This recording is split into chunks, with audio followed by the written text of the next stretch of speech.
कहते हैं कैसा स्वरूप है इनका।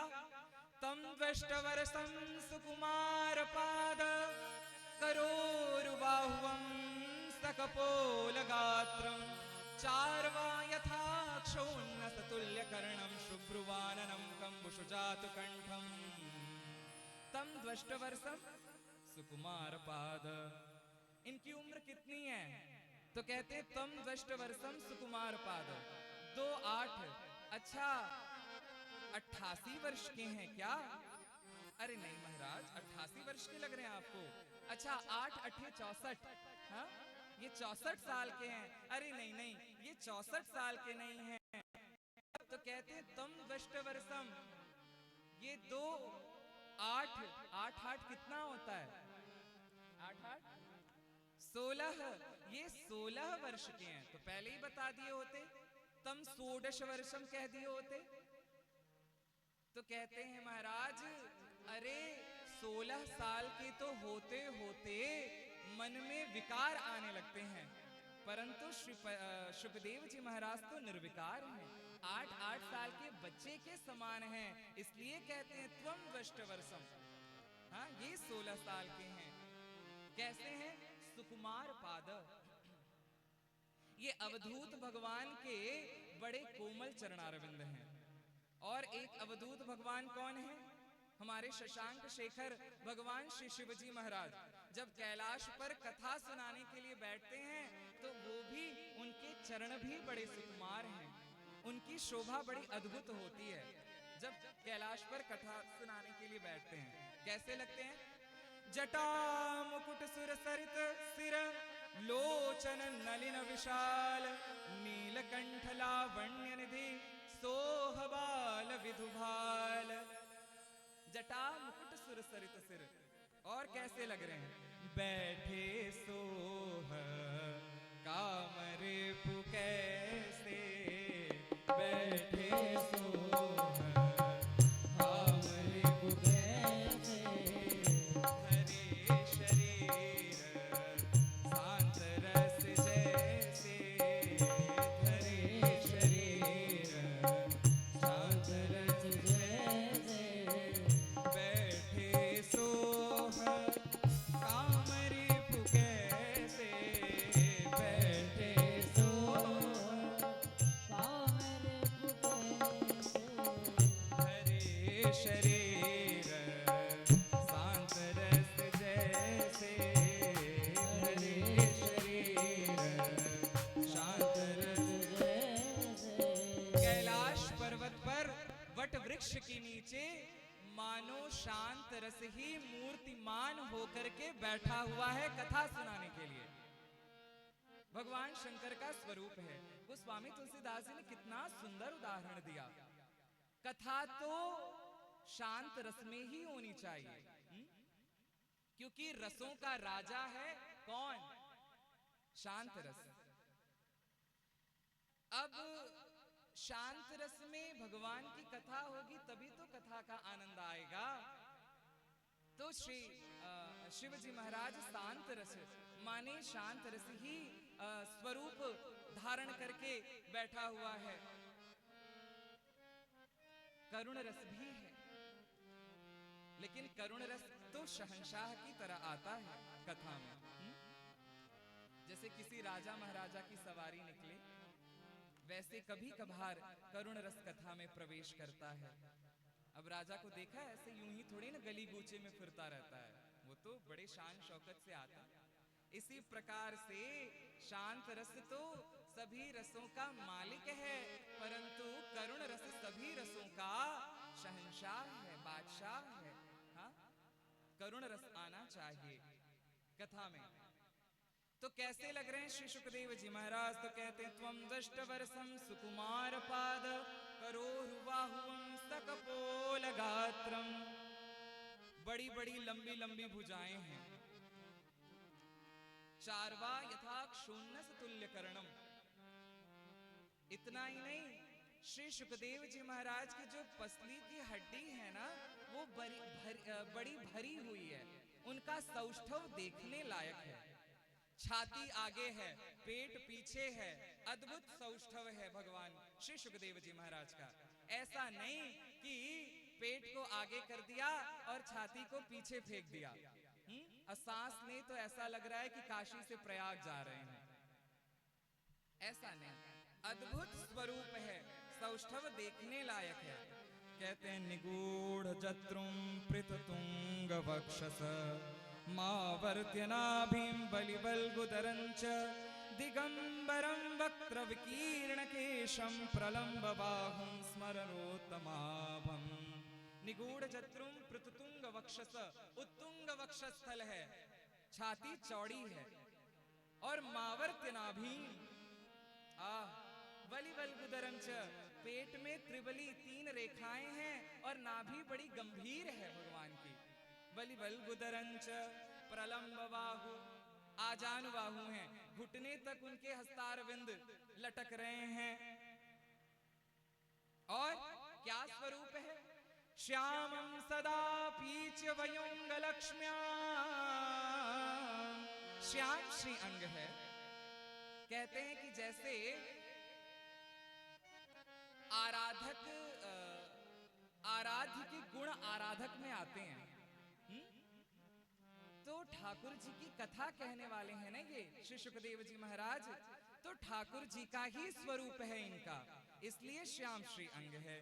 श्यामं सदा पीच्य वयुंग लक्ष्म्या स्त्रीणां मनोज्ञां रुचिरश्मितेन। स्त्रियों को लगता है ये साक्षात कामदेव हैं।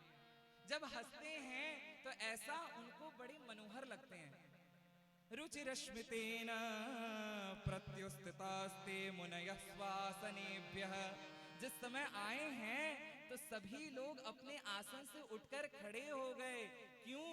क्योंकि लक्षणज्ञा अपिगूढ़ वर्चसम, इनके लक्षण को देख करके जब कोई महापुरुष आता है ना तो उसको बताने की आवश्यकता नहीं है या लोगों को प्रचार करने की आवश्यकता नहीं कि खड़े हो जाओ खड़े हो जाओ। कोई महापुरुष आते हैं वो अपने गूढ़, अपने स्वरूप से और अपने प्रताप से, अपने प्रकाश से ही लोगों को जना देते हैं कि ये कोई महापुरुष आ रहे हैं। तो क्या प्रत्युस्थितास्ते मुनयः स्व आसनेभ्यः, सभी लोग जितने भी ऋषि मुनि थे सब अपने आसन से खड़े हो गए। खड़े हो गए, खड़े तो हो गए, सबके मुख खुले के खुले ही रह गए, नेत्र एक टक श्री सुखदेव जी महाराज। अब सुखदेव जी क्या कर रहे हैं? उनके नेत्र आधे खुले हैं और आधे बंद हैं, बगल में आसन दबाए हुए हैं, हाथ में कमंडलू हैं, दिगंबर स्वरूप है, श्याम श्री अंग है, बड़े बड़े नेत्र, सुंदर शुकतुंड जैसी नासिका है। और सब सोच रहे हैं कौन है कौन है। उस सभा में उनके पिता श्री व्यास जी महाराज भी बैठे हुए थे, और इतना ही नहीं, उनके दादाजी भी बैठे हुए थे श्री पराशर जी महाराज। ये लोग भी उठकर अपने आसन से खड़े हो गए। व्यास जी ने कहा अरे पुत्र सुखदेव, तब पराशर जी ने कहा अरे पौत्र सुखदेव। तब लोगों ने जाना ओ हो ये तो श्री सुखदेव जी महाराज हैं। जय घोष हुआ, बोलिए श्री सुखदेव जी महाराज की। श्री सुखदेव जी महाराज प्रकट हुए। अब लोगों ने जाना, जिनके विषय में सुनते आए हैं सदियों से, जिनकी कभी झांकी नहीं हुई, आज परीक्षित के वजह से आज हमने श्री सुखदेव जी को देखा है, इनके स्वरूप को जाना है। सबने जय घोष किया। तब लोगों को पता चला श्री सुखदेव जी महाराज का पदार्पण हुआ है। एक कथा और आती है कि जब सभा में श्री परीक्षित जी महाराज पूछ रहे थे कि हम अपने मरण को मंगल कैसे बनाएंगे, तो उस समय नारद जी बैठे हुए थे उसी सभा में। नारद जी अपनी वीणा को संभालते हुए उठे और उठ करके गंगा के तट पर गए, यमुना के तट पर गए। देखा दूर बालुका में कोई अवधूत महाराज सो रहे हैं, लेटे हैं। अवधूतों का क्या है, लेटे हुए हैं। नारद जी को लगा कि परीक्षित का ये कल्याण कर सकते हैं, कल्याण करने में ये समर्थ हैं। तो नारद जी अवधूत महाराज को प्रणाम करके कहते हैं महाराज चलिए ना, परीक्षित को तक्षक के काटने से उनकी मृत्यु हो जाएगी, 7 ही दिन शेष हैं, चल करके उनका कल्याण कर दीजिए, उनका उद्धार कर दीजिए। अवधूत महाराज नाराज हुए कि हम सबके कल्याण करने का ठेका ले रखे हैं क्या, हम सबका जिम्मा ले रखे हैं कि किसका कल्याण। अरे उसको सर्प ने काटना है, उसकी मृत्यु होगी तो हो जाने दो, अपराध किया होगा, हम कहीं नहीं जाएंगे। नारद जी को लगा लियो ये तो साफ ही मना कर दिए, परंतु किसी भी महापुरुष के सामने जाकर के बार बार जिज्ञासा नहीं करनी चाहिए, बार बार उनका अपमान नहीं करना चाहिए पूछ करके कि चलिए नहीं चलेंगे, क्यों नहीं चलेंगे। तो नारद जी को लगा कि अब क्या करें, नारद जी तो विवेकी हैं। नारद जी ने कहा ये ऐसे नहीं जाएंगे। नारद जी ने हाथ जोड़ लिया, महाराज मैं आपसे एक प्रश्न करता हूँ। क्या प्रश्न है, उत्तर देंगे ना ठीक ठीक? हाँ बताइए। नारद जी ने अवधूत भगवान से कहा कि महाराज एक अंधा व्यक्ति है और वो रास्ते में चला जा रहा है और उस अंधे व्यक्ति के सामने एक बहुत बड़ा कुआं है, हा? और उस कुएं के बगल में एक आंख वाला व्यक्ति बैठा हुआ है और वो आंख वाला व्यक्ति देख रहा है कि अंधा आ रहा है और आते आते इसी कुएं में गिर जाएगा। तो उस आंख वाले व्यक्ति का क्या कर्तव्य है, उस अंधे को बचाना चाहिए या कुएं में गिरा देना चाहिए? तो अवधूत भगवान ने कहा कि भाई उसके पास आंख है, वो उसको बचाना चाहिए, नहीं बचाएगा तो उसे दोष लगेगा क्योंकि उसके पास आंख है और वो तो अंधा ही है। तो नारद जी ने कहा महाराज आपके मुंह में घी शक्कर, कैसे? तब नारद जी कहते हैं कि परीक्षित अंधा है और वो भवकूप में गिर जाएगा, जो भव रूपी कूप है, कुआं है, उसमें गिरने वाला है और उस कुएं के बगल में बैठे हुए आंख वाले व्यक्ति आप ही हैं। अगर आप उसको नहीं बचाएंगे तो वो भवकूप में गिर जाएगा, इसलिए आपको दोष लगेगा, आपको चलना पड़ेगा। तब श्री शुकदेव जी महाराज ही थे वो अवधूत भगवान, मुस्कुराए और कहते नारद जी आप बड़े विवेकी हैं, चलिए आप चलिए मैं आता हूँ। वही श्री शुकदेव जी महाराज परीक्षित जी के कल्याण के लिए आए हैं। जिस समय सभा के मध्य में खड़े हैं श्री शुकदेव जी महाराज, परीक्षित जी गए, चरणों में गिरे, प्रणाम किया और प्रणाम करके अपने नेत्रों से श्री शुकदेव जी महाराज को देख रहे हैं और श्री शुकदेव जी ने परीक्षित जी को देखा। इतने बड़े महापुरुष हैं, परीक्षित जी को लगा क्या बोलूं मैं इनके सामने। देखो जब वाणी साथ नहीं देती ना तो नेत्र ही काम आते हैं। जब हम मुख से कुछ बोल नहीं पाते हैं किसी को देख करके तो आंखें ही काम आती हैं। आंखों से अनवरत अश्रुपात हो रहे हैं श्री परीक्षित जी महाराज के, मानो अपने आंखों से ही बात कर रहे हैं श्री शुकदेव जी महाराज से कि महाराज नाथ मैं इस संसार सागर में डूब रहा हूँ, क्या आप मेरा हाथ पकड़ के मुझे इस संसार सागर से, ये भवरूपी जो सागर है, इससे उबार लेंगे ना? मेरे अंदर तो कोई योग्यता नहीं है, आपके अंदर पूरी पूरी सामग्री है कल्याण करने की, आप हमारे ऊपर कृपा कीजिए। तब श्री शुकदेव जी महाराज समझ गए कि ये परीक्षित प्रेमी हैं, इनके ऊपर कृपा करनी चाहिए।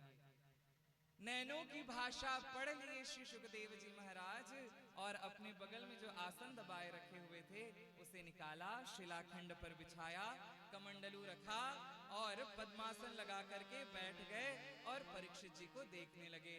परीक्षित जी महाराज के सामने पूजन की थाली आई और सुंदर उनके चरणों को धोया और चंदन अक्षत धूप दीप नैवेद्य बड़ी सी कमल की माला पहनाई श्री शुकदेव जी महाराज के गले में और चरणों में प्रणत होकर कहते हैं नाथ हमारा कल्याण कीजिए। और श्री शुकदेव जी महाराज बड़े दयालु हैं ना, तुरंत अपना हस्तारविंद परीक्षित मस्तक पर रख दिया। जब मस्तक पर रखा तो श्री डोंगरे जी महाराज कहते हैं जिस समय परीक्षित के माथे पर हाथ रखा श्री शुकदेव जी ने, मुक्त तो उसी समय हो गए परीक्षित जी, कल्याण तो उसी समय हो गया, उन्हें शेष कुछ बाकी नहीं रह गया। लेकिन 7 दिन शेष थे इसलिए कथा सुनना पड़ा। ऐसी पूरी सामग्री है श्री सुखदेव जी महाराज के, ऐसा गुरु मिल जाए तो कल्याण हो जाए। आपको एक बात बता दूं, कल्याण करने में अगर कोई श्रेष्ठ है तो हमारे गुरु हैं। भगवान बाद में हमारा कल्याण करते हैं, हाँ? लेकिन गुरु सर्वप्रथम हमारा कल्याण कर देते हैं, क्योंकि गुरु ही तो बोध कराते हैं कि ये भगवान है, ये ठाकुर जी हैं। बिना गुरु के कल्याण हो ही नहीं सकता। एक कोई शिष्य अपने गुरु के लिए विधाता से वर मांगता है कि हे विधाता, हमारे भाग्य में सब कुछ लिखना, लेकिन एक बात मत लिखना। बड़ा ही सुंदर पंजाबी भजन है। लिखन वालिए तू हो के दयाल, लिख दे मेरे दिल विच गुरु दा प्यार, लिख दे। लिखन वाली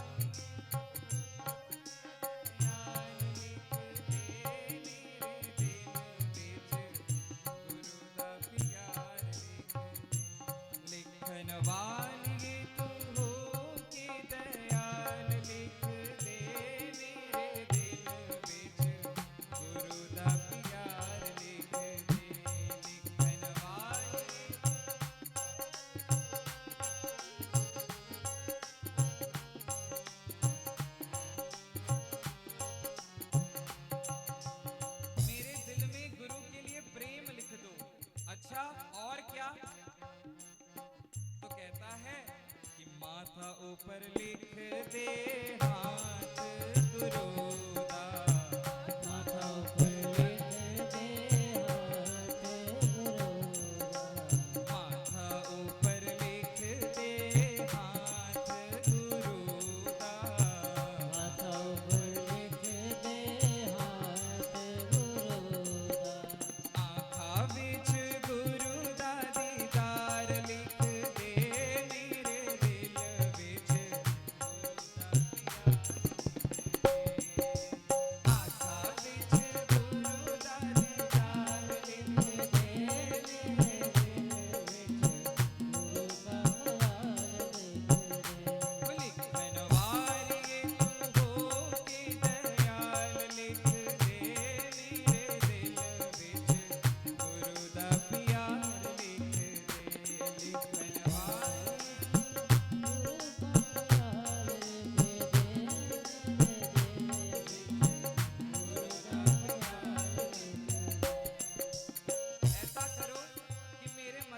गुरु का हस्तार बिंद हो और मेरे आँखा विच गुरु दा दीदार लिख दे।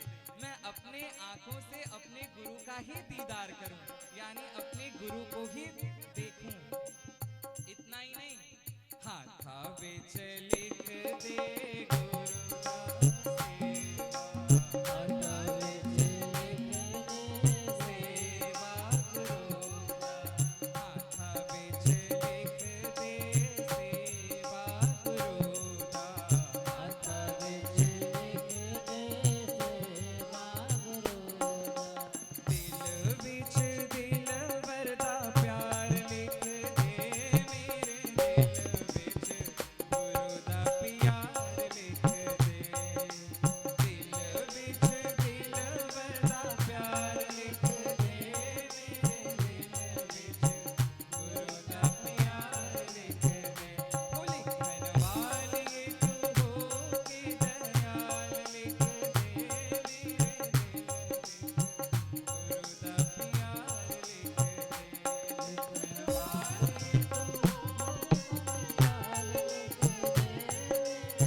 गुरु गुरु की सेवा करूं। हमारे दिल में गुरु के लिए प्रेम लिख दो। सब कुछ लिखना विधाता, लेकिन एक बात मत लिखना। क्या क्या नहीं लिखेंगे? तो कहता है एक न लिख्यो मेरो गुरु दा बिछोहा, एक न लिख्यो मेरो गुरु दा बिछोहा। मेरा कभी गुरु से बिछोह न हो, हमें वो दिन देखना ही न पड़े जो गुरु हमसे दूर चले जाएं। जब हम गुरु को देख ना पाएं, एक न लिख्यो मेरो गुरु दा बिछोड़ा, एक न लिख्यो मेरे गुरु दा बिछोड़ा। इसके बदले में और चाहे दुख दा पहाड़ लिख दे मेरे दिल विच।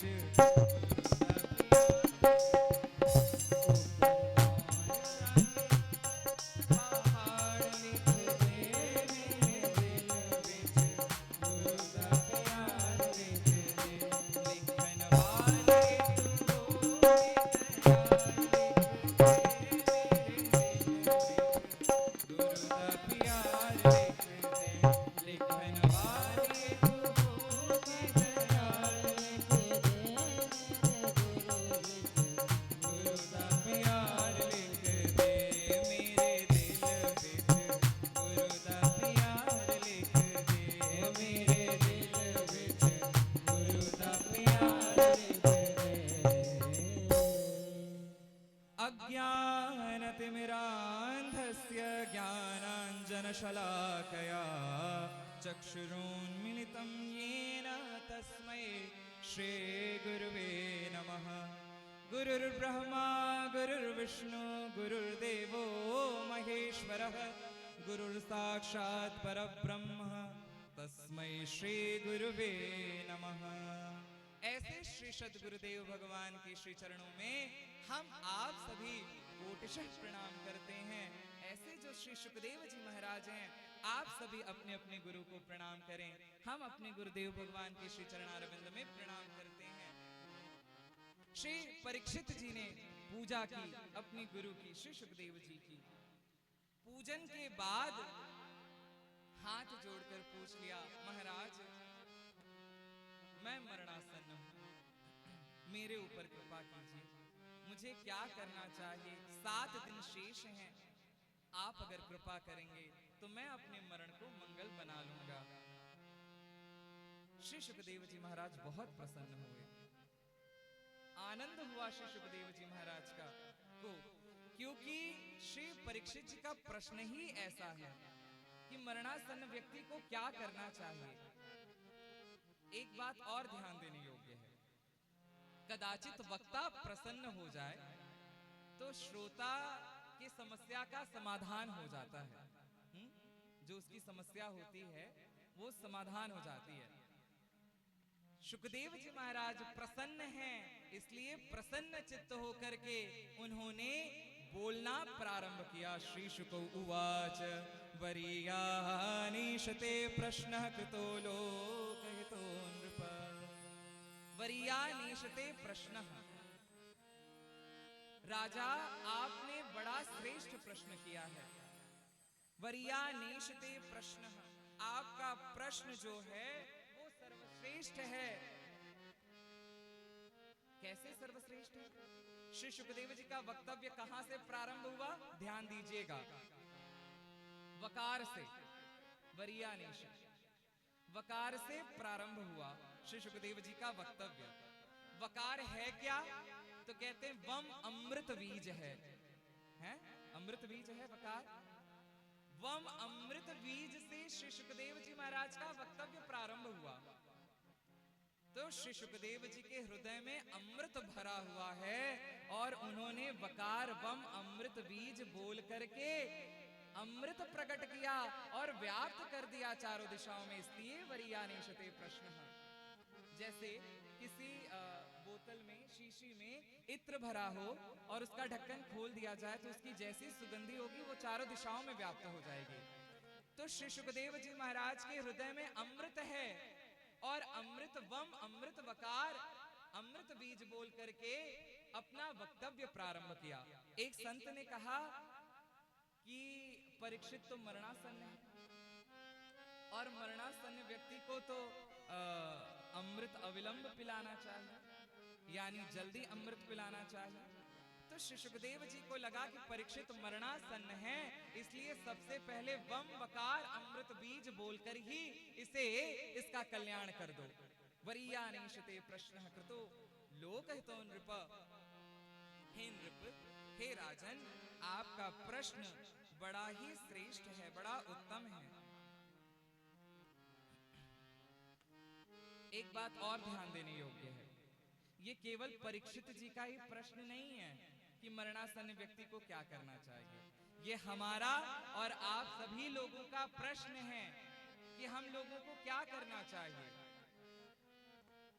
बहुत लोग कहते हैं कि परीक्षित जी को तो पता लग गया था कि 7वें दिन तक्षक के काटने से मृत्यु हो जाएगी। अरे महाराज, पता तो हमको भी चल जाता है कि हमारी मृत्यु समीप है। काल देवता नोटिस पे नोटिस भेज देते हैं। बुढ़ापा आया, सबसे पहले कान के बाल सफेद, कान के ऊपर के जो बाल होते हैं वो सफेद होना शुरू हो जाते हैं। वो नोटिस, लेकिन फिर भी मानते नहीं है लोग, उसे भी डाई करके आंख पथरा जाती है, सुंदर बढ़िया लेंस लगवा लिया।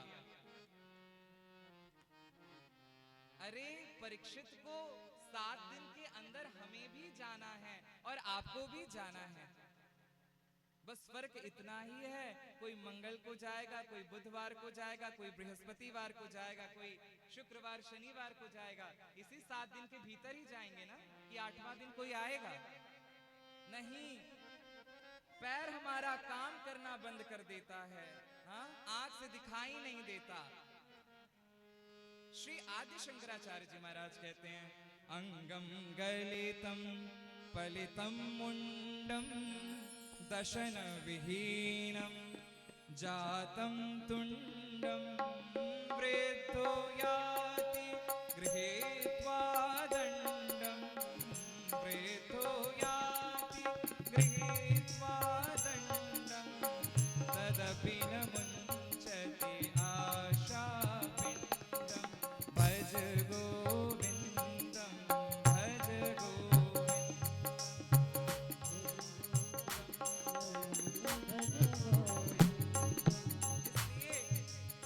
गोविंद का नाम लो। वृद्धो यात गृहीत्वा दंडम, आंख से दिखाई नहीं देता, कान सुनना कम कर देते हैं, हाँ? जैसे सरकारी लोग 5 बजे अपना दफ्तर खाली करके चले जाते हैं, वैसे ही एक एक करके दांत सब निकल जाते हैं। अरे महाराज, दांत नहीं रहेगा तो नाम जप कैसे करोगे? दांत बोलने के लिए भी दांत की ही आवश्यकता पड़ती है। बिना जीभ को दांत में लगाए दांत बोलो, कोई बोल पाएगा?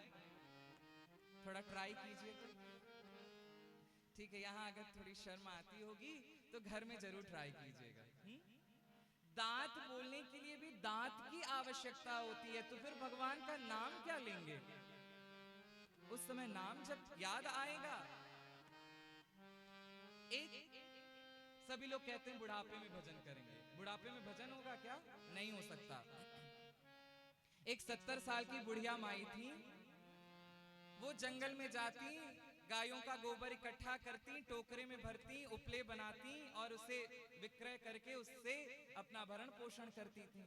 अब उम्र हो गई 70 साल, कमर झुक गई है, टोकरी में खूब गोबर भर लिया, अब उठाएं तो उठे ही ना उस बुढ़िया से। बुढ़िया ने बड़ा प्रयास किया, बुढ़िया नाराज होकर के सिर पर हाथ रखकर कहती, अब तो मौत भी नहीं आती है। इतने में ही मौत खाली थी, आकर के खड़ी हो गई। मौत ने आकर कहा, क्यों बुढ़िया माई, क्यों बुलाया है हमें? बुढ़िया ने कहा, तू कौन है? मौत ने कहा, लो अभी तो आपने हमें बुलाया कि मौत भी नहीं आती, तो मैं आज खाली थी तो आपके पास चली आई। बुढ़िया ने सोचा थोड़ा सा मुंह से निकल क्या गया कि मौत भी नहीं आती, ये तो सामने ही आकर के खड़ी हो गई। अच्छा चल, तू आ ही गई है तो ये गोबर का टोकरा मेरे सर पे रखवा दे, ये बड़ा भारी हो गया है। देखो कैसी विडंबना है, जिस जिंदगी से हार करके उसने मौत को याद किया था, आज उसी जिंदगी को जीने के लिए उसी मौत से गोबर के टोकरे को अपने सिर पर रखवाती है। तदपि न मुंचते आशा पिंडम, फिर भी आशा नहीं छूटती, कैसे भजन होगा? लेकिन फिर भी श्री सुखदेव जी महाराज कहते हैं कि अगर समय रहते अपना मनुष्य कल्याण चाहता है तो उसे जाकर के तीर्थ क्षेत्र में चले जाना चाहिए। वहां जाकर के तीर्थ में जाकर के जो भी नदियां हैं, गंगा है स्नान करे, नर्मदा है स्नान करे, और वहां उन्हीं का जलपान करके साधु पुरुषों की सेवा करें और फिर उन्हीं के टुकड़ों पर अपने जीवन की वृत्ति चलाएं। ये मरणासन व्यक्तियों के काम है, ये करना चाहिए। और वहां जाकर के एकाग्र चित्त होकर के भगवान का ध्यान करना चाहिए। और श्री सुखदेव जी महाराज ध्यान की विधि बताते हैं। जितासनो जितश्वासो जित संगो जितेंद्रियः। पहले आसन को जीतना चाहिए। आसन को जीतने का क्या मतलब है? 5 मिनट भी ठीक से बैठे नहीं कि तब तक टांग फैला दिए, मोड़ लिए। ये आसन, ऐसे कोई कथा सुनेगा क्या? जितासनो, आसन को जीतना अत्यधिक महत्वपूर्ण है। आसन को नहीं जीता तो कथा कैसे सुनेंगे? हाँ, फिर तो पैर में ही मन लगा रहेगा।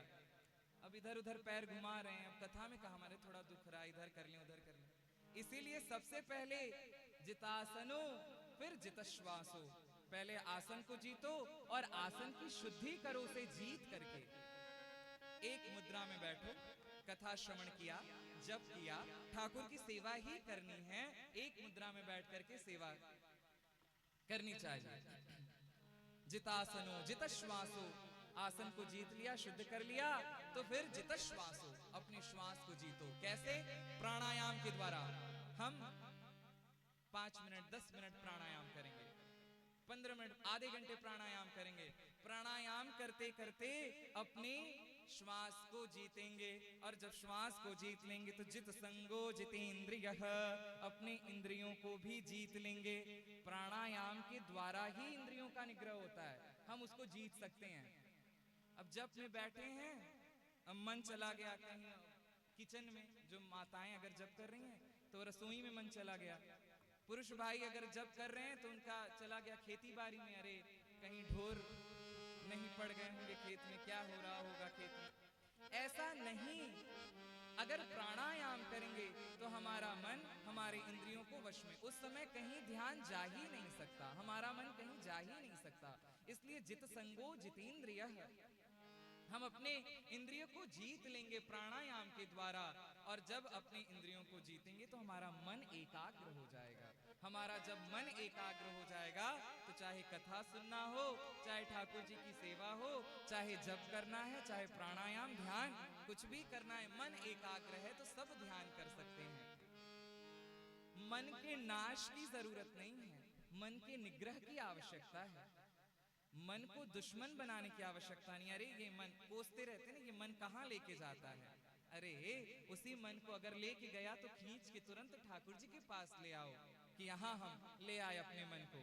उसके नाश की आवश्यकता नहीं, उसके निग्रह की आवश्यकता है। इसलिए जित संगो जितेंद्रियः, एक बार मन काबू हुआ तो इंद्रियां अपने आप वशीभूत हो जाएंगी। और फिर कहते हैं श्री सुखदेव जी महाराज कि भगवान के विराट स्वरूप का ध्यान करो, कि भगवान का स्वरूप बड़ा विराट है। हाँ, भगवान के बादल को देखो तो सोच लो ये भगवान के केश हैं। भगवान के मस्तक सत्यलोक में पहुंच रहे हैं, भगवान के जो चरण हैं वो पाताल लोक में पहुंच रहे हैं। ये बादल को देखो तो भगवान के केश की कल्पना करो, इन वृक्षों को देखो तो भगवान की रोमावलियों की कल्पना करो, और इन नदियों को देखो तो भगवान की नाड़ियों की कल्पना करो। ऐसे माया भगवान का हास्य है, सूर्य भगवान के नेत्र हैं, चंद्रमा भगवान का मन है। सूर्य को देखा तो नेत्रों का ध्यान करो भगवान के, चंद्रमा को देखा तो भगवान के मन का ध्यान करो, ब्राह्मणों को देख लिया तो भगवान के मुख का ध्यान करो, क्षत्रियों को देख लिया तो भगवान के भुजाओं का ध्यान करो, वैश्यों को देखा तो भगवान के उरु का ध्यान करो, शूद्रों को देख लिया तो भगवान के श्री चरणों का ध्यान करो। इस प्रकार से कहते हैं पाताल में तस्य हि पादमूलम पठन्ति पार्ष्णे प्रपदे रसातलम महातलं विश्वसृजोतगुल्फौ तलातलं वै पुरुषस्य जङ्घे पातालमेतस्य हि पादमूलम्, जिसके पाद मूल ही पाताल में है। ये कल्पना करनी चाहिए, ये विराट रूप का ध्यान है। चलो भाई, विराट रूप का ध्यान नहीं हो पाता तो सूक्ष्म रूप का ध्यान करें। अपने एक आसन पर बैठ गए, भगवान के जो भी आपको स्वरूप भगवान का पसंद है, बाल स्वरूप पसंद है तो वो बाल स्वरूप अपने हृदय में धारण करो। भगवान का चतुर्भुज रूप है तो वो अपने हृदय में धारण करो कि भगवान चतुर्भुज रूप से हमारे हृदय में निवास कर रहे हैं, उसका ध्यान करो। देखो, भगवान को कहीं से लाकर आने की जरूरत नहीं है आपको अपने हृदय में, वो पहले से ही हमारे हृदय में बैठा हुआ है। नाथ, कल्पना करो, नाथ हमारे जो हमारा मन रूपी पद्म है वो आप अपने हाथ में धारण कीजिए। हमारा चित्त बड़ा चंचल है, चंचल रूपी चित्त जो चक्र है उसे अपने हाथ में धारण कीजिए। अहंकार रूपी शंख को अपने हाथ में धारण कीजिए और बुद्धि रूपी गदा को अपने हाथ में धारण कीजिए। इसमें अंतःकरण चतुष्टय का भी दर्शन है, इसलिए भगवान का ध्यान करना अति आवश्यक है। और भगवान से कुछ जुदा है ही नहीं, सब भगवान का ही स्वरूप है। अगर मंदिर में जाओ तो भगवान का ध्यान करो। कैसे किशोरी जी ने भगवान श्री रामचंद्र को जब देखा तो क्या करती हैं? लोचन मग रामहि उर आनी, लोचन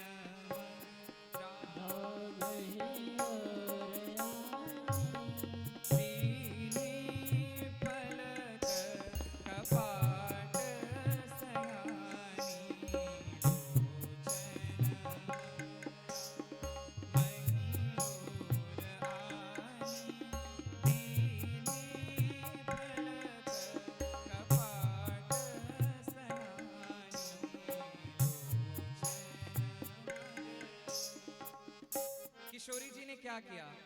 भगवान श्री रामभद्र को देखा तो लोचन मग राम ही उरानी, नेत्रों के द्वार से होते हुए अपने हृदय रूपी मंदिर में बिठा करके अपना कपाट बंद कर लिया, नेत्र बंद कर लिया कि बस अब किसी को नहीं देखना है, अब हृदय मंदिर में ठाकुर जी को बिठा लिया, अब उन्हीं का दर्शन करना है। लोचन मग राम ही उरानी, मंदिर में जाओ तो भगवान के छवि का दर्शन करो और भगवान की परिक्रमा लगाओ, दंडवत करो, प्रणाम करो लेट करके। ये नहीं कि कपड़ा गंदा हो जाएगा। हम आजकल मंदिर में लोग जाते हैं तो बहुत बच के, कहीं कपड़ा न गंदा हो जाए। श्री डोंगरे जी महाराज कहते थे कि नर कपड़न को डरत है, नर कपड़न को नाही। मनुष्य जो है वो डरता है कि हमारा कपड़ा गंदा हो जाएगा, लेकिन नरक पड़न को नाही, वो नरक जाएगा कि कहां जाएगा उसको उसकी चिंता नहीं है। इसलिए दंडवत प्रणाम कीजिए। मंदिर में जाइए तो परिक्रमा तो ऐसा करते हैं मंदिर में जाके जैसे लगता है कि पागल कुत्ता पीछे पड़ा हुआ है। अरे राम राम, बड़ा जल्दी जल्दी परिक्रमा करते हैं। मंदिर में जाओ, परिक्रमा करो, वहां कुछ देर बैठ करके भगवान के स्वरूप का ध्यान करो। कोई पूछ दे महाराज कहाँ गए थे, तो कहेंगे कि मंदिर तो गए थे, ठाकुर जी ने आज कैसा वस्त्र पहना है, क्या श्रृंगार है, तो कह देंगे वो तो ठाकुर जी जाने, हमें क्या पता, हम तो बस मंदिर ही गए थे। आप उनके श्रृंगार के, उनके स्वरूप का दर्शन कीजिए और दर्शन करके भगवान का ध्यान करके, वही ध्यान है। और क्या ध्यान करेंगे? देव मंदिर में जाके श्री विग्रह को ही देख करके वही ध्यान की क्रिया है। इसलिए श्री सुखदेव जी महाराज कहते हैं कि ध्यान करो, भगवान के स्वरूप का, सूक्ष्म रूप का ध्यान करो। और ये सब कुछ करते करते मनुष्य एक दिन भगवत स्वरूप हो जाता है और फिर अंत समय में भगवान के धाम में चला जाता है। बोलिए भक्तवत्सल भगवान की। ध्यान करने की विधि बताई श्री सुखदेव जी ने परीक्षित जी को। और श्री सुखदेव जी महाराज परीक्षित जी से कहते हैं कि राजन, फिर कथा सुनाना प्रारंभ किया, क्योंकि मुख्य श्रोता वक्ता तो श्री सुखदेव जी महाराज और परीक्षित जी ही हैं। कथा सुनाना प्रारंभ करते हैं। कहते राजन, आपको चिंता करने की कोई आवश्यकता नहीं है। आप चिंता क्यों करते हैं? अरे महाराज, खटवांगो नाम राजर्षि, एक खटवांग नाम के राजा हो गए, जो अपने मरण को 2 मिनट में ही मंगल बना लिया। 2 घड़ी ही उन्हें मिली थी। जब उन्होंने 2 घड़ी में अपने मरण को मंगल बनाया, भगवान के धाम में चले गए। आपके पास तो 7 दिन है। आप किस बात की चिंता करते हैं? आपको चिंता करने की कोई आवश्यकता नहीं है। हम उन्हीं मंगलमय स्वरूप भगवान की कथा सुनाएंगे जिनसे आपका कल्याण हो। फिर श्री सुखदेव जी महाराज कहते हैं कि परीक्षित जी, पहले मैं निर्गुण निराकार की उपासना करता था। आपने पहले दिन कथा सुना ना कि सुखदेव जी महाराज जंगल में चले गए, नाल छेदन संस्कार भी नहीं हुआ। वहां जाके पर ब्रह्म का ही ध्यान करते थे। परंतु जब शिष्यों ने श्लोक गाया, भगवान की बाल लीला सुनी, तो इनका मन अपने आप खींच गया। कहते हैं राजन, परनिष्ठितो पिनैर्गुण्य उत्तम श्लोक लीलया। मेरी निष्ठा जो है निर्गुण निराकार में थी, मैं उन्हीं का ध्यान करता था। परनिष्ठितो पिनैर्गुण्य उत्तम श्लोक लीलया। लेकिन जब हम उत्तम श्लोक भगवान की लीला सुने तो क्या हुआ? गृहीत चेता राजर्षि आख्यानम यतदीतवान। हमारे चित्त को उनकी लीला ने खींच लिया और फिर तो हमने विधिवत अध्ययन किया। आओ उन्हीं मंगलमय भगवान की कथा सुनाते हैं हम तुम्हें। कथा सुनाना प्रारंभ किया तो सर्वप्रथम श्री सुखदेव जी महाराज ने मंगलाचरण की है। 12 श्लोकों में बहुत ही सुंदर श्री सुखदेव जी महाराज मंगलाचरण करते हैं और कहते हैं, नमः परस्मये पुरुषाय भूयसे सदुद्भवस्थान निरोध लीलया गृहीत शक्ति प्रतयाय देहिनाम अंतर्भवायानुपलक्ष्य वर्त्मने। भगवान का ध्यान करते हुए मंगलाचरण करते हैं और बाद में तस्मै सुभद्र श्रवसे नमो नमः कहते हैं। किसके ऊपर भगवान ने कृपा नहीं की? जो सुभद्रा के भाई हैं, उन्होंने अजामिल के ऊपर कृपा की, उन्होंने अर्जुन के ऊपर, 5 पांडवों के ऊपर उन्होंने कृपा की। ऐसे भगवान की कृपा का वर्णन करते करते फिर तृतीय स्कंद में कथा सुनाना प्रारंभ करते हैं। और तृतीय स्कंद के प्रथम में विदुर मैत्रेय संवाद है, विदुर उद्धव संवाद है। एक बार श्रीमद् भागवत जी में 3 कथावाचक मुख्य हैं। कौन कौन से? श्री सूत जी महाराज शौनक आदि 88,000 ऋषियों को सुना रहे हैं। श्री सुखदेव जी महाराज परीक्षित जी को सुना रहे हैं और श्री मैत्रेय जी महाराज विदुर जी को कथा सुना रहे हैं। ये विदुर जी कितने परम भागवत हैं। विदुर जी को जब अपमान करके हस्तिनापुर से दुर्योधन ने निकाल दिया था, तब वो तीर्थ भ्रमण करते करते बड़ा लंबा समय व्यतीत हो गया। उद्धव जी के पास आए, यमुना के वृंदावन में आए, यमुना के बालुका में श्री उद्धव जी महाराज लेटे हुए थे। जैसे यमुना की श्वेत बालुका, वैसे ही श्री उद्धव जी महाराज के श्वेत दाढ़ी, श्वेत केश, उन्हें देख करके श्री विदुर जी को लगा कि ये कौन है। जब उनके पास गए, ओहो ये तो उद्धव जी महाराज हैं। चरणों में प्रणाम किया।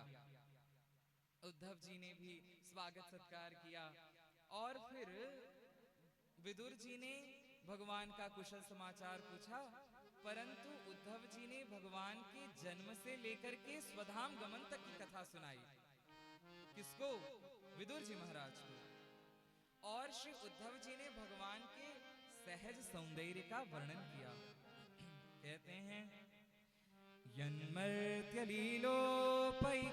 स्वयोग मायाबलं दर्शयता गृहीतम् विस्मापनं स्वस्य च सौभगद्ये परं पदं भूषणांगम। उद्धव जी महाराज कहते हैं कि अपनी योग माया के प्रभाव को दिखाने के लिए भगवान ने इतना सुंदर स्वरूप धारण किया है कि दुनिया सकल संसार तो मोहित होता ही था, परंतु भगवान अपने स्वरूप को देखकर खुद मोहित हो जाते थे। गोस्वामी तुलसीदास जी महाराज कहते हैं रूप राशि नृप अजीर बिहारी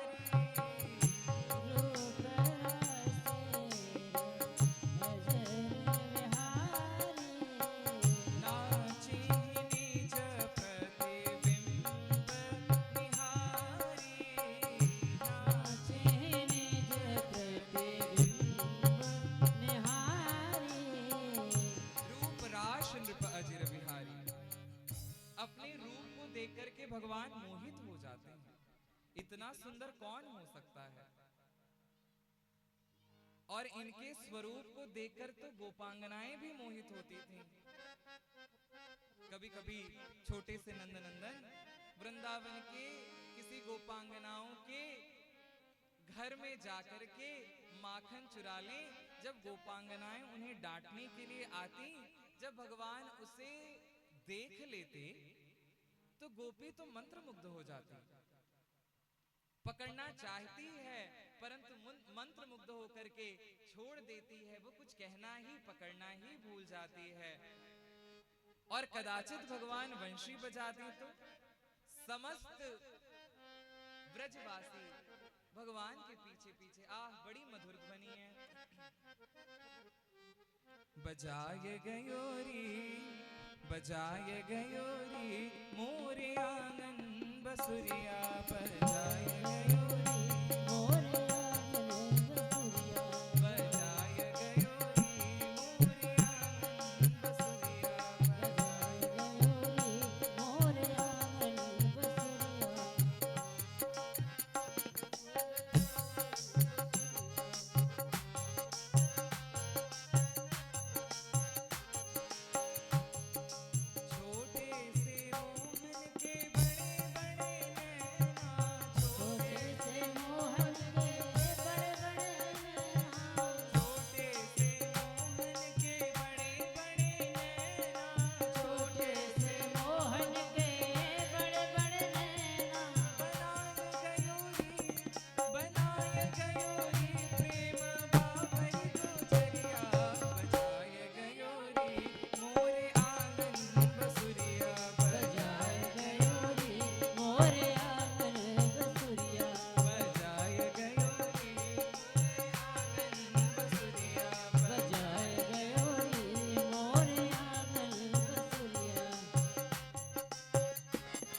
धरी शीश मटकी में जात रही गैल, धरी शीश मटकी में जात रही गैल, धरी शीश मटकी में जात रही गैल, धरी शीश मटकी में जात रही गैल, लिए पिचकारी आई नंद जी के छैल, लिए पिचकारी आए नंद जी के छैल, बिछाए गयोरी, बिछाए गयोरी, मोरे पचरंग चुनरिया, बजाए गयोरी, मोरे आंगन बसुरिया, बजाए गयो रे मोरे आंगन बसुरिया, बजाए गयोरी, मोरे आंगन बसुरिया, बजाए गयो रे मोरे आंगन बसुरिया, बजाए गयोरी, मोरे आंगन बसुरिया, बजाए गयो रे मोरे आंगन बसुरिया।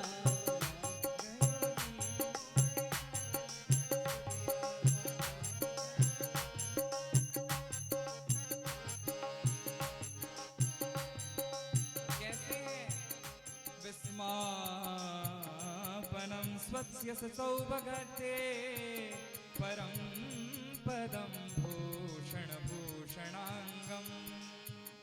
जब छोटे से ठाकुर जी भगवान तो सुंदर हैं ही, परंतु भगवान को श्रृंगार की आवश्यकता नहीं है, परंतु भूषण को अपने अंग में, श्रृंगार को अपने अंग में इसलिए धारण करते हैं ताकि उस आभूषण की शोभा बढ़ जाए। हाँ, इससे जबकि ठाकुर जी का घाटा ही है अगर श्रृंगार हो जाए तो। कैसे घाटा है?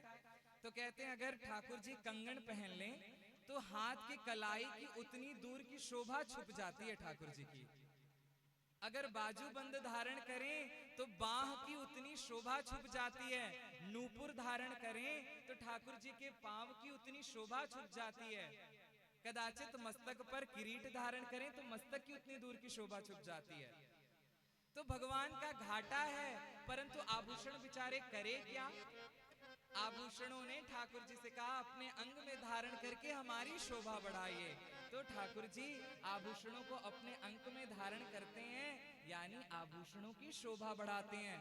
परम पदम भूषण भूषणांगम, भूषण को अपने अंग में धारण करते हैं क्योंकि उसकी शोभा बढ़ाते हैं। अपूर्व सुंदर हैं ठाकुर जी। इस प्रकार से बाल लीला सुनाते हुए श्री उद्धव जी महाराज स्वधाम गमन की कथा सुनाते हैं।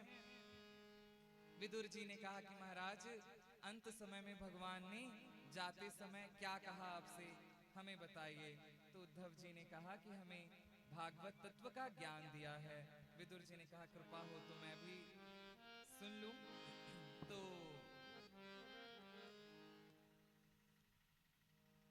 उद्धव जी ने कहा कि मैं नहीं सुनाऊंगा ये भागवत तत्व, आपको मैत्रेय जी के द्वारा मिलेगा।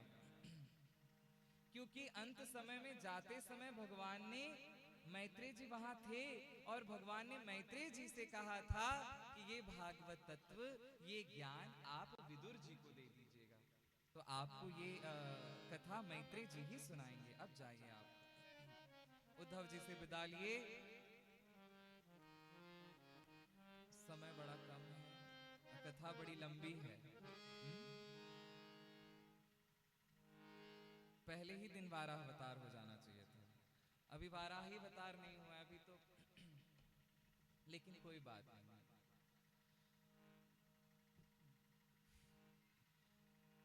जैसे राजधानी चलती है, किसी स्टेशन पे नहीं रुकती, उसका जहां निश्चित स्टेशन होता है वहीं रुकती है।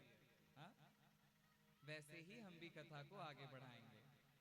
विदुर जी आए मैत्रेय जी के पास आश्रम में और शुद्ध चित्त होकर मैत्रेय जी ध्यान लगाकर बैठे हुए थे। बिना देखे ही पहचान गए कि विदुर जी आए हैं। मैत्रेय जी की परंपरा जो है वो शेष जी की परंपरा है। भागवत की दो परंपरा है, एक तो भगवान नारायण से जो आई है और एक भगवान शेष से जो परंपरा आई है। ये भगवान शेष की परंपरा कैसी है, तो शेष जी ने सनकादि कुमारों को सुनाया। और ये परंपरा आते आते मैत्रेय जी को मिली, भागवत जी की परंपरा। तो परंपरागत इन्होंने जो कथा सुनाना प्रारंभ किया है वो सबसे पहले सृष्टि क्रम से सुनाया है। किसने? मैत्रेय जी ने। और शुकदेव जी ने भी सृष्टि क्रम से ही सुनाना प्रारंभ किया। 10 प्रकार की सृष्टि का वर्णन है, काल की सृष्टि का वर्णन है, ब्रह्मा जी की सृष्टि का वर्णन है। तो कहते हैं मैत्रेय जी महाराज कि कल्प के अंत में नारायण हुए, नारायण के नाभि से कमल निकला और उस कमल में श्री ब्रह्मा जी महाराज आए। बोलिए श्री ब्रह्मा जी महाराज की जय। हिरण्यगर्भ भगवान आए, इनका नाम हिरण्यगर्भ है ब्रह्मा जी। अब कमल में जब प्रकट हुए, अब ब्रह्मा जी को कुछ समझ में ही ना आए कि क्या करें। अब उतने बड़े कमल में, विशाल कमल दल में ब्रह्मा जी बैठे हुए हैं। चारों तरफ देखा तो 4 मुख हो गए ब्रह्मा जी को। ब्रह्मा जी को लगा कि हम आए कहां से हैं, ये कमल कहां से आया, हम क्या करें। तो कमल के नाल में जो छिद्र होता है ना, उसमें से ब्रह्मा जी निकल गए और आते आते आते आते आते बहुत लंबा समय उसी कमल नाल के छिद्र में ही बीत गया, कोई और छोर का पता ही ना चले। फिर ब्रह्मा जी पकड़ पकड़ के ऊपर गए और कमल में जाकर बैठ गए। क्या करें। तो आकाशवाणी हुई और आकाशवाणी ने कहा तप, यानी आप तपश्चर्या कीजिए। उन्होंने बहुत लंबे समय तक तप किया। भगवान नारायण प्रकट हुए, भगवान नारायण ने अपना दर्शन दिया और ब्रह्मा जी ने भगवान की स्तुति की। स्तुति के बाद भगवान ने कहा कि आप सृष्टि कीजिए, रचना करना प्रारंभ किया। ब्रह्मा जी ने सर्वप्रथम भगवान का नाम लेकर के सनकादि कुमारों को प्रकट किया। सनकादि कुमार जब प्रकट हुए तो ये निवृत्त महापरायण पुरुष जो हैं वो ब्रह्मा जी ने कहा जाओ सृष्टि की रचना करो, तुम भी नीचे जाके प्रजा का संवर्धन, हमसे ये सब नहीं होगा। क्या कह रहे हैं, हम तो केवल शुद्ध चित्त होकर के भगवान का ध्यान करेंगे, हम प्रजा का संवर्धन नहीं कर सकते। अच्छा, ब्रह्मा जी को ये बात सुनकर के बड़ा क्रोध हुआ। ब्रह्मा जी को लगा अगर बाप की बात बेटा न माने तो कितना क्रोध आता है। बड़े नाराज हुए ब्रह्मा जी, ये हमारी बात नहीं मानते। क्रोध हुआ उन्हें, उनका क्रोध ही एक नील लोहित रंग के बालक के रूप में परिणित हुआ और वो जन्मते ही फूट फूट कर रोने लगा और कहने लगा पिताजी हमारे रहने का स्थान बताइए, मैं कौन हूँ, मेरा नाम क्या है, हम कहाँ रहेंगे, ये सब सुनिश्चित कीजिए। ब्रह्मा जी ने कहा तुम जन्म लेते ही रोने लगे, इसलिए तुम्हारा नाम रुद्र होगा। बोलिए रुद्र भगवान की। और तुम इंद्रिय, हृदय और सूर्य चंद्रमा 5 महाभूत इनमें निवास करोगे। तुम्हारे नाम होंगे मन्यु, मनु, महिनस, महान, शिव, ऋतध्वज, उग्ररेता, भव, काल, वामदेव, धृतव्रत। और तुम्हारी 11 रुद्राणियां होंगी और उनके साथ तुम जाकर के पृथ्वी पर प्रजा का संवर्धन करो, हमारी सृष्टि में मदद करो, रचना करने में मदद करो। चूंकि सनत कुमार जैसे ये रुद्र भगवान भी हैं, इनका भी मन नहीं था कि हम संसार आदि लौकिकता में फंसे, परंतु पिता के आज्ञा को ये टाल नहीं सकते। तो इन्होंने कहा कि हम ऐसा कुछ करें कि पिताजी हमें मना ही कर दें। तो रुद्र ने प्रजा तो बढ़ाया लेकिन अपने ही जैसे रुद्रों को प्रकट किया, और वो जो अपने जैसे रुद्रों को प्रकट किया तो यूथ का यूथ बना करके वो भ्रमण करने लगे और जो ब्रह्मा जी की पुरानी सृष्टि थी उसका भक्षण करने लगे। अब जहां तहां ये झुंड का झुंड बनाकर जाते, उसका भक्षण कर लेते। सब ब्रह्मा जी देखे नीचे, अरे रे बस करो बेटा, मेरा पेट भर गया तुम्हारे प्रजा संवर्धन से, अब तुम क्या करें महाराज? बोले जाओ कैलाश पर्वत पर तप करो। भगवान रुद्र आए, यही चाहते थे कि कहां संसार में फंसे हैं, आकर के अपने पर ब्रह्म परमात्मा का ध्यान करते हैं। इसके बाद 10 ऋषि प्रकट हुए, जिनमें नारद जी थे और सबसे छोटे नारद जी थे। इसके बाद ब्रह्मा जी के अंग से मनु और शत्रुपा प्रकट हुए। बोलिए मनु महाराज की, शत्रुपा महारानी की। स्वयं भुव मनु अरु शत्रुपा, जिन ते भई नर सृष्टि अनुपा।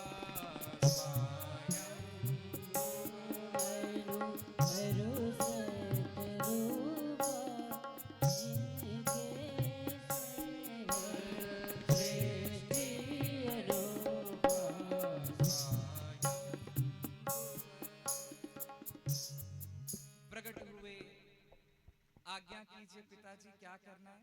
ब्रह्मा जी ने कहा कि पृथ्वी पर जाओ, राज्य करो, शासन करो और प्रजा का संवर्धन करो। जब मनु महाराज ने नीचे झांक कर देखा तो पृथ्वी तो गायब थी, जल में डूबी हुई थी। मनु महाराज ने ब्रह्मा जी से कहा कि महाराज पृथ्वी तो जल में डूबी हुई है।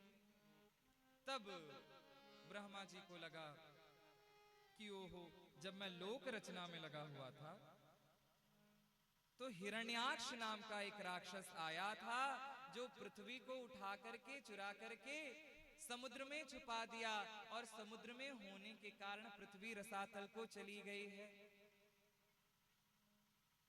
तो अब कौन रक्षा करेगा, पृथ्वी का उद्धार कौन करेगा?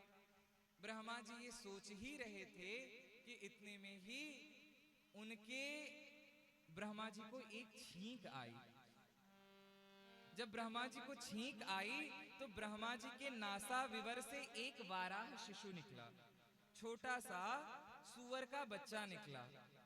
अब वो देखते ही देखते हाथी जैसा स्वरूप हुआ, फिर देखते देखते पर्वताकार हो गया। मरीचि आदि जो 10 ऋषि खड़े थे वो मन में विचार करने लगे, ये कौन दिव्य शक्ति है जो बदल रही है, बड़ी हो रही है? ब्रह्मा जी समझ गए ये और कोई नहीं है, ये साक्षात यज्ञ पुरुष भगवान हैं। बोलिए वाराह भगवान की। वाराह भगवान प्रकट हुए। वाराह भगवान का अद्भुत स्वरूप श्वेत वर्ण, हाँ? और उनके जो रोम हैं वो कुशा के समान हैं। बड़ी सुंदर श्वेत दंत पंक्ति है उनकी, और बड़े बड़े नेत्र हैं, 4 भुजाएं हैं, शंख चक्र गदा पद्म हैं। यज्ञ पुरुष भगवान वनमाला धारण किए हुए हैं। और फिर भगवान वाराह जब निकले तो देख करके सबको बड़ा आनंद हुआ, यही कल्याण करेंगे। सबने स्तुति की, यज्ञेश यज्ञ पुरुष च्युत तीर्थ पाद। ये यज्ञ पुरुष भगवान है, यही कल्याण करेंगे, नाथ कल्याण कीजिए। वाराह भगवान ने अमृतमयी दृष्टि से सब ऋषियों को देखते हुए जल में प्रवेश किया। जब कूदे जल में तो बड़ा जोर का शब्द हुआ, गड़गड़ाहट हुई, और अपने खुर से अपार जल राशि को चीरते हुए भगवान समुद्र के उस पार पहुंच गए, यानी जल के उस पार पहुंच गए। जल में जाकर के देखा तो पृथ्वी एक तरफ दीनहीन की भांति पड़ी हुई है। भगवान ने पृथ्वी को देखा, अपने नेत्रों से पृथ्वी ने भगवान को देखा, और तुरंत भगवान के जो ऊपर वाले हस्त में शंख चक्र था उसे भगवान ने विलुप्त किया और उसे पृथ्वी को उठाया। पृथ्वी को उठा करके भगवान ने अपने दाढ़े पर रख लिया, यानी अपने दोनों दांतों के आगे रख के पृथ्वी को वहीं रख लिया। पृथ्वी ने वहीं से प्रणाम किया भगवान को, और भगवान फिर से शंख चक्र गदा पद्म लेकर पृथ्वी को लेकर आने लगे। बड़े तेजी से ऊपर आए। ऊपर जब आए इतने में ही हिरण्याक्ष आया, राक्षस आया। देखा पृथ्वी तो जा रही है बड़ी तेजी से भगवान के साथ, तो भगवान ने कहा कि अभी रुक जाओ, तुम्हारा अभी मैं कल्याण करूंगा। हिरण्याक्ष ने कहा नहीं, मेरे हाथों में खुजली हो रही है, अभी ही मैं लड़ना चाहता हूं। और ऐसा कहकर भगवान को उसने एक वज्र से मारा, गदा से मारा। भगवान ने कहा अभी मैं पृथ्वी को लिए हुए हूं, अभी तुम ठहरो। और भगवान ऊपर आए, अपने खुर से समुद्र के जल को स्तंभित किया और पृथ्वी को स्थापित किया, और फिर ताल ठोक के कहा आओ लड़ो मुझसे। और भगवान ने हिरण्याक्ष को पकड़ के चारों दिशाओं में घुमाकर उसे पृथ्वी पर ही पटक दिया और उसके प्राण पखेरु उड़ गए। बोलिए भक्तवत्सल भगवान की जय, बोलिए वाराह भगवान की जय हो। भगवान की बड़ी शोभा हुई। जयदेव कवि कहते हैं, प्रथम सर्ग में ही गा दिया उन्होंने। वसति दशन शिखरे धरणी तव लग्ना, शशिनी कलंक कलेव निमग्ना, केशव धृत शूकर रूप, जय जगदीश हरे, जय जगदीश हरे। वसति दशन शिखरे धरणी तव लग्ना, शशिनी कलंक कलेव निमग्ना। अपने दंताग्र पे पृथ्वी को धारण किया है। दंत अग्र भगवान का कैसा लग रहा है, मानो वही चंद्रमा है। हा? शशिनी कलंक कलेव निमग्ना, और पृथ्वी थोड़ी धूमिल है ना, तो मानो जो चंद्रमा में धब्बा है वैसे ही लग रहा है कि वाराह भगवान के दंत अग्र में जो पृथ्वी लगी हुई है, मानो चंद्रमा में वो धब्बा दिखाई दे रहा है। वसति दशन शिखरे, दशन के शिखर माने जो नुकीला भाग है शिखरे, धरणी तव लग्ना जो लगी हुई धरणी है, शशिनी कलंक कलेव निमग्ना, केशव धृत शूकर रूप, जय जगदीश हरे, जय जगदीश हरे, जय जगदीश हरे। बोलिए वाराह भगवान की।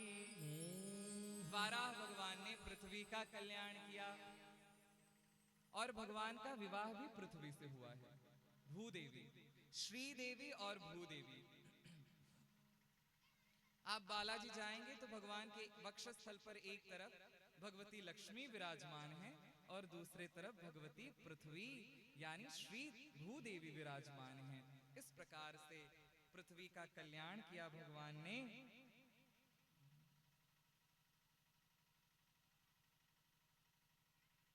कथा और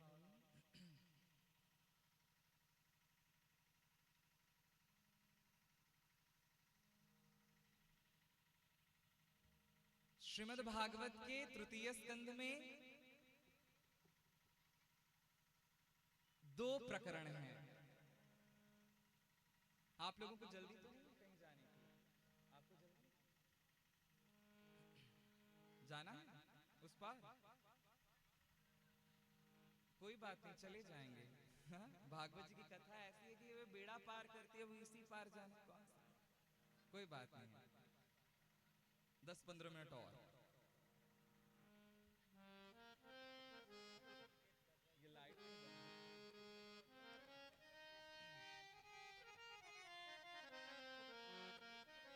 बोलिए भक्तवत्सल भगवान की। थोड़ी ही देर में कथा को विश्राम देंगे।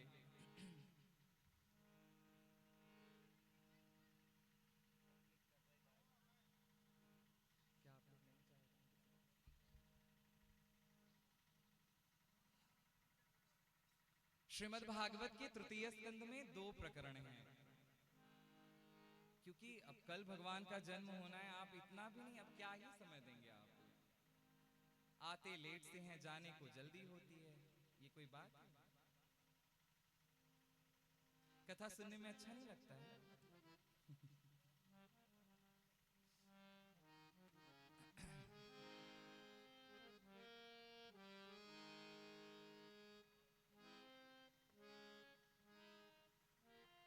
बोलिए भक्तवत्सल भगवान की जय। श्रीमद् भागवत के आपके लिए कि हम जल्दी जल्दी कथा कह रहे हैं, नहीं तो वाराह भगवान का प्रसंग बड़ा लंबा चलता, क्योंकि जय विजय का प्रसंग है इसमें।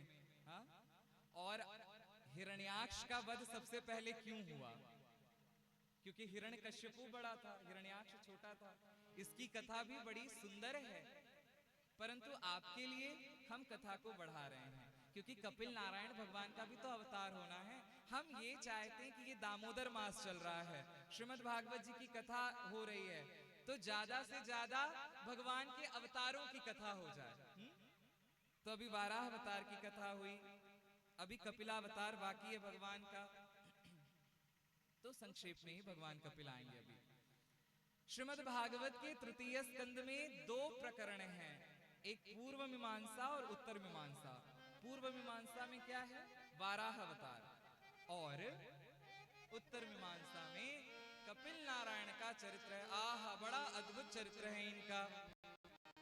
सुखदेव जी महाराज से परीक्षित जी पूछते हैं कि कपिल नारायण के चरित्र को मैं सुनना चाहता हूं, किनके पुत्र हैं? तो कहते हैं कि ये करदम और देवहूति के पुत्र हैं। मनु महाराज की जो पुत्री है, मनु महाराज के 5 संतानें थीं, 2 पुत्र और 3 कन्याएं। प्रियव्रत, उत्तानपाद, आकुति, देवहूति और प्रसूति, ये 3 कन्याएं थीं। तो यहां पर तृतीय स्कंद में सर्वप्रथम देवहूति का चरित्र है, क्योंकि इन